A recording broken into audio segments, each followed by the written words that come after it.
Les forces armées nationales ont présenté leurs vœux au chef de l'État, d'état-major général des armées ce lundi 20 janvier. Une occasion de bilan car 2013 aura connu des hauts et des bas pour l'armée nationale. C'est Sylvestre Da. Moment tant attendu de retrouvailles et de communion entre officiers, sous-officiers, militaires du rang, aviateurs, sapeurs-pompiers et personnels civils des différentes entités des forces armées nationales, le rendez-vous annuel de présentation de vœux au chef d'état-major général des armées est une occasion pour faire ensemble la rétrospective de l'année écoulée.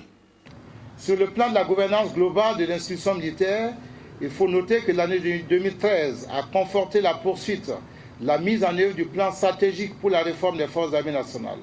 Dans le domaine de la formation, l'organisation et la conduite des stages intérieurs se sont déroulés convenablement. Parallèlement, les forces armées nationales ont bénéficié de plusieurs offres de places de formation dans les écoles étrangères, dans le registre opérationnel. Il faut souligner que l'année écoulée a fortement été marquée par les défis sécuritaires liés au contexte sécuritaire sous-régional. Dans le domaine de l'équipement et des infrastructures, on note avec satisfaction les importants efforts budgétaires consentis par le chef suprême des forces armées nationales et le gouvernement. Des efforts qui ont permis à l'armée burkinabé d'acquérir des équipements, de renforcer ses capacités opérationnelles et de poursuivre les travaux de construction de casernes notamment. On note également de nombreuses actions dans les domaines tels que le sport, l'action sociale, la santé, la communication, la coopération militaire, ainsi qu'en matière de renforcement des liens armées-nation.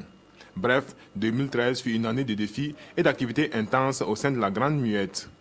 Je note avec satisfaction qu'en dépit de certains facteurs perturbateurs, le bilan d'activité 2013 est globalement satisfaisant. Dans plusieurs secteurs de la vie des armées, des progrès sensibles ont été accomplis, ce qui nous assure d'amorcer avec sérénité le renouveau qualitatif visé par le plan de réforme. Le bon niveau d'exécution des contrats d'objectifs témoigne à la fois de la pleine adhésion des différents échelons de la chaîne de commandement à cette démarche participative et des efforts consentis pour atteindre les résultats enregistrés. Abordant le tableau des perspectives de l'année 2014, je voudrais inviter les différents échelons du commandement à poursuivre avec engagement et esprit de responsabilité la mise en œuvre des actions retenues au titre du plan stratégique pour l'armée.